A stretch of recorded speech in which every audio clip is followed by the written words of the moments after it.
Hello everyone and welcome to another Daily Muppet. In today's video I want to talk about the Omonia FC match, review what happened. Some things went wrong and some things went very right, a lot of which could have probably been predicted, and really confirms for us, gives us some good confirmation bias on things that we knew or expected, but that hopefully now everyone can see, including Erik ten Hag, to start on the front foot in future games moving forward. The interesting thing I've thought about sometimes and at times is that while, the manager has obviously watched more behind the scenes in training and things like that, most of us fans have probably watched a few more games than the present manager of the current squad of players.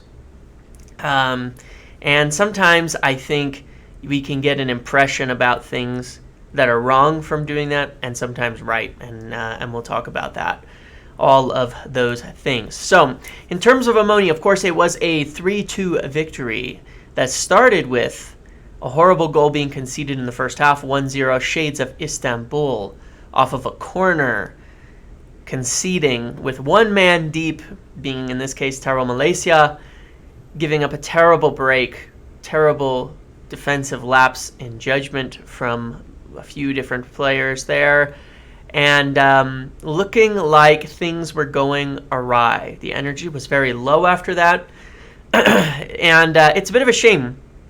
Prior to that moment, I wouldn't say United were good, but I wouldn't say they were bad. There was moments where United should have scored. Antony passed up what looked like an open goal to make an extra pass. And there was quite a few chances created, half chances at the very least on top of that. That being said, there was still a distinct lack of motion, movement, and ability to break down a very low block. And most of this came from an inability to create overloads on the left side. One of the biggest frustrations I've had in watching United play against these low blocks is the inability to create overloads. When you watch Manchester City play against a low block or a set in defense, you're constantly going to see mismatches and overloads. Why? All of their players are constantly moving in the right positions, but more importantly than that, it all comes from, in the modern game of football, overloads come from fullbacks. And I cannot be more clear about this when you watch it, just something to keep an eye on. Overloads come from fullbacks. You do not make overloads without your fullbacks. You have to use them in the modern game. They are more attackers than they are defenders often. And I found it very interesting. Some people have said, why are you giving, you talk about Luke Shaw, but you give a hard time to Trent on Twitter. There's a difference. Number one, Trent is a Liverpool player, so I'm always going to talk shit about him no matter what happens. And if you have a problem with that, sorry. That's just the nature of the game. 2, Luke Shaw was not being called the greatest fullback ever. To be the greatest fullback ever, you cannot be that bad defensively. Trent was being called the greatest fullback ever by some people. And that is where the reaction comes from against his defensive lapses. If you think for a moment that people don't actually realize that Trent is very good for Liverpool, despite the criticisms, you need to wake up a little bit to what's going on here. At the same time, Liverpool won a lot with Trent Alexander-Arnold going forward as a fullback with his defensive lapses, and it has been as their system defense has broken down, his individual problems have become more relevant. We're in the opposite situation. Our system defense is poor. This was on display again versus Omonia, again versus City.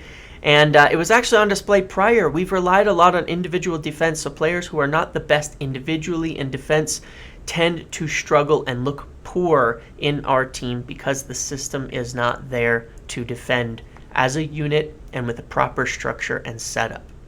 And because of that, you're often relying on individual brilliance when it comes to defense as well as offense. But there were no overloads, and especially on the left, Sancho and Eriksen were sitting there passing back and forth around with very little movement, very little activity, and virtually no support. You can count on one hand, and you will not even lift a finger, the number of overlaps or underlaps made by the left back in the first half. That's a problem. And unfortunately, on the right, it tends to be the same thing. Now, Dalot has played pretty well. And it may be the instruction in this case. It may be that Antony doesn't need that.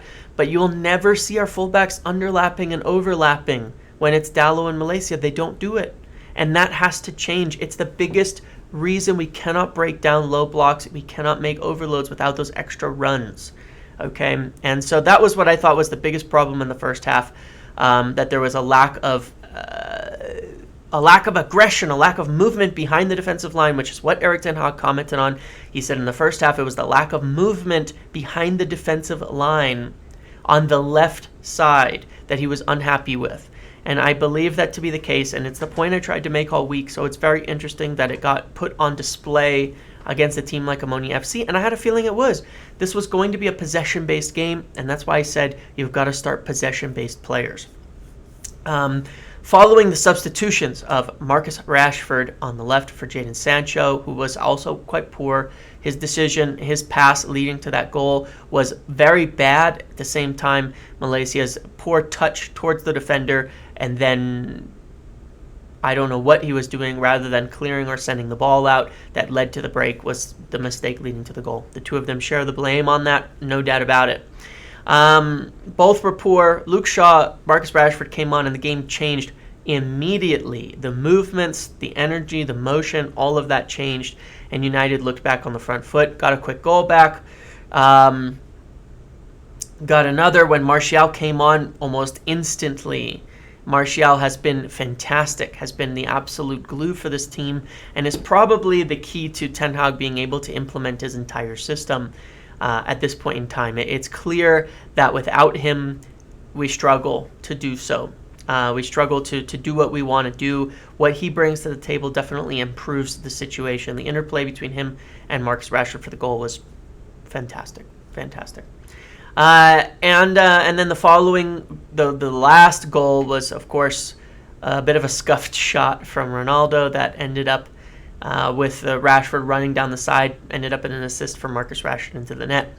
So, a good goal there, conceded another kind of against the run of play at a poor time with some poor play from out the back again. And the same kind of concerns you have there. There was a little bit of a lapse. That being said, overall a good performance. I thought, and especially in the second half, it really turned up. I want to pull up ratings and talk about some of the players that are on here. When you look at SofaScore ratings, and I want to just say whether I agree with some of these, as they were or not. You have up at the top here 7.6. I think aside from actually, not taking the chances, that's probably fair. I actually think he did pretty well yesterday, except for, the finishing was just horrific and almost comical by the end of the game. The attempts to, get him involved and all of that, and get him to get something out of it. I thought it was almost comical at that point in time. I think 6.9 is a little generous for Sancho. I would give him a 6.5 rather. Thought it was pretty poor. Bruno, I think he had the pass leading to it, made some big passes leading to that to the goal, the first goal especially. I believe he made the big pass, and that brings it back from him. Overall, I thought it was a kind of a mediocre game as well. I would give him a 6. Eriksen was better but not great. I would also give him a 6. Antony, not great, 6. Casemiro, I'm giving a 7.5, and I'll explain why in a moment. Malaysia, I'd give a 4, 3 maybe. I thought he was very poor. Lisandro Martinez continues to be incredibly impressive in his passing range, all of that. I would give him an 8. He was fantastic. Lindelof, I would give a 5 probably. He had some shaky moments, including on the goal. Second goal they gave up. Dalot, I would give a 6. I think he was all right, but nothing too special. And De Gea, I would give a 5 as well for his inability to come off his line, which resulted in some extra chances and could have helped, I believe, on the second goal that they scored. Substitutes, I give Rashford a 9, Martial an 8, McTominay a 5. I thought he came on and was pretty bad. Fred didn't get much minutes, but I would give him a 6. Shaw, I would give a 7. And, I want to talk about Casemiro here because I've seen a lot, regarding whether he was actually good, impressive, or not. But this is what I want to point out here. He completely covers the middle of the pitch as a defensive midfielder and quite high. You can see where his red is. He was across the center line more often than not. Really covered the middle, and look at how involved he is. 100 touches, 89 passes attempted, 1 key pass, 7 long balls. He does a lot of those switches. I'm missing something here. Hold on. I'm going to move this image up a little because I think I'm missing one thing. There it is. 6 duels on the ground, he won 5. 9 duels in the air, he won 8. He had an actually very, very good game for me. A very, very good game for me that I think maybe went a little under the radar in terms of what we need and what you expect from a defensive midfielder. I thought he did everything that you would want him to do. I think people are asking a little bit too much. You want them to be a little bit unnoticed at times. And I think that makes the difference when they're a little unnoticed but cleaning up. Now, obviously, we conceded 2 goals, but you cannot say that's down to him. The first goal was off. He wasn't even back, and it wasn't his fault. That's just the instruction and the setup and a poor play from Sancho in Malaysia. And the second goal, he was already off the pitch, right? So, no, he was on. No, he was off. He was off, wasn't he? He was. So there was no. So you can't really put them on him at all in that case. And the system defense needs to improve. And I want to show something more further about this when it comes to Casemiro specifically. This is why I've talked about how, regardless of how well a player is playing at the moment in McTominay, it's about how high the team can go and getting the players who can play the best into form. If you look at Scott McTominay here, passing. Specifically, I want you to notice this one on the right, progressive distance and attempts.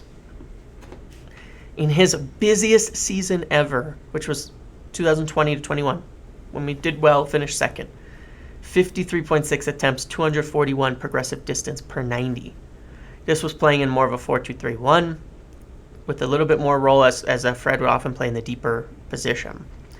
This year, where he's been playing well, is his worst passing year in terms of progression and involvement. He only gets involved in 35 passes per game with 128 yards, and that's per 90. He's passing all right. He's passing all right, but lowest percentage, lowest progressions, lowest attempts. Compare this to Casemiro in terms of how he gets involved. 60, 63, 63, 60, 70, 70. This year, per 90, and obviously it's in limited minutes because it's not that often. Look at still 380 progressive yards per game, 68 passes. When he gets in, he gets himself involved heavily. And you look through his seasons, 278, 279, 276, 249, 331, 400, 380. Very consistent. Not only does he, and the number of passes, not only does he involve himself, this 400 is an outlier, obviously, because he played 1 minute or something. But, he gets himself involved, and he's going to be twice as progressive the passer that McTominay is, while at the same time making a lot of tackles and duels.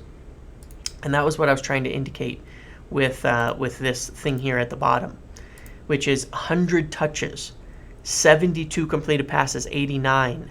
You can bet what his progressive distance would be. I don't know because the stat isn't there, but it's very high. And his number of duels is guaranteed to be 2-3 times as much. So the point is, it's a player who's going to be much more involved, who's going to do a lot more for you. And that's why he has to play. So even if he's not having his best game ever, he's going to offer you a lot more on the ball. He's going to offer you a lot more passing, and he's going to do a lot more defensive work. And you need that, and you just have to get that going. You cannot settle with what you've got. And, the other thing I want to talk about real briefly is criticism. I was realizing that sometimes people take things a certain way. When I talk about a criticism of a player like Malaysia, and then people react very heavily to that criticism and all of that.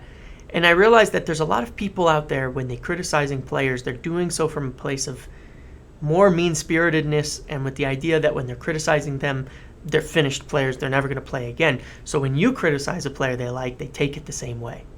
But that's not the point. When I criticize a player, it's specifically to the basis of right now, what are they doing? Can they do it? Are they good enough? What do we need to do? And, it's more in the moment, at that time, right now. Are they doing what they need to be? Are they good enough?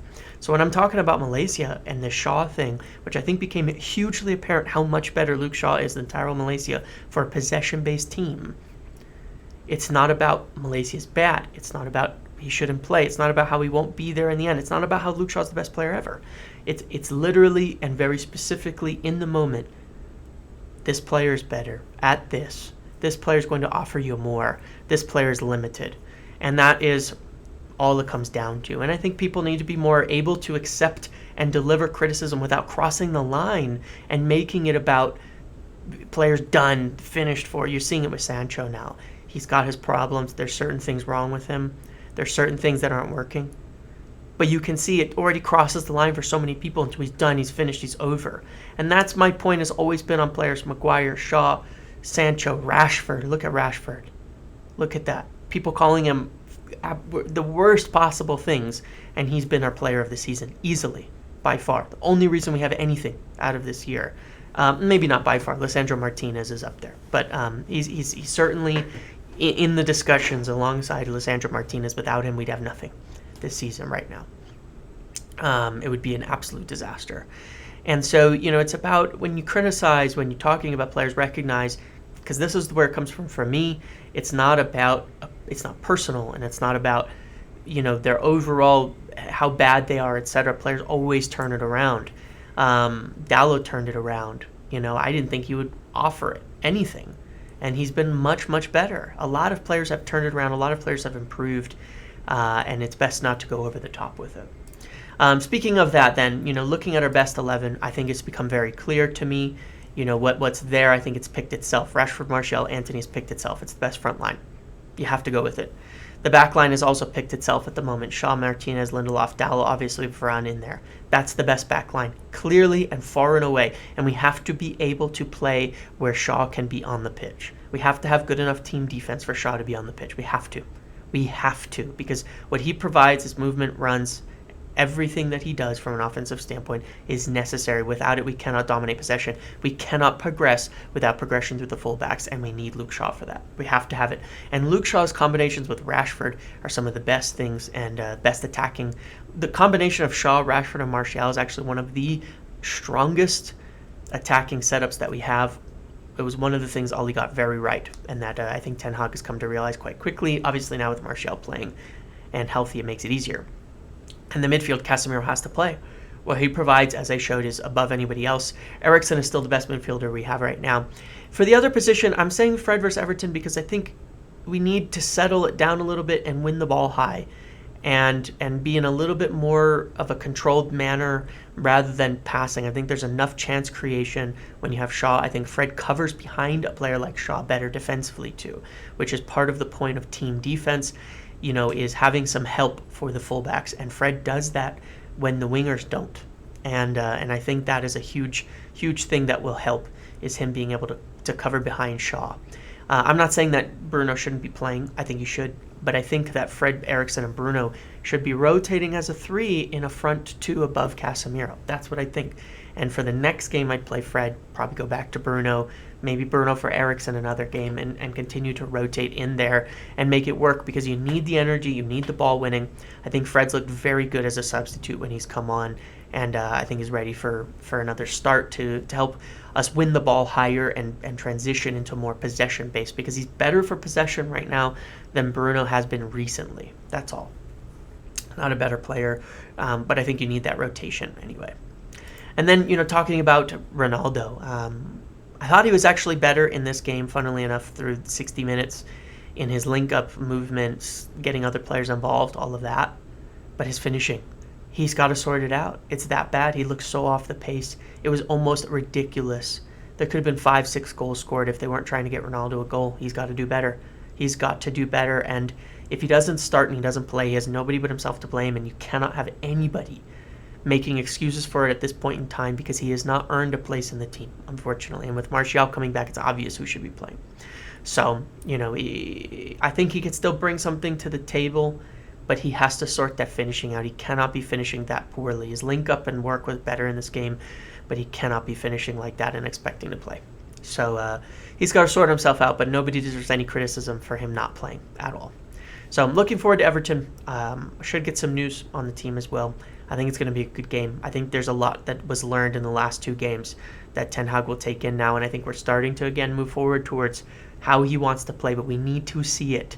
We need to see it from the beginning with Everton. That is absolutely key. All right. Thanks for watching. Make sure to like, comment, subscribe, turn notifications on, and I will see you in the next video.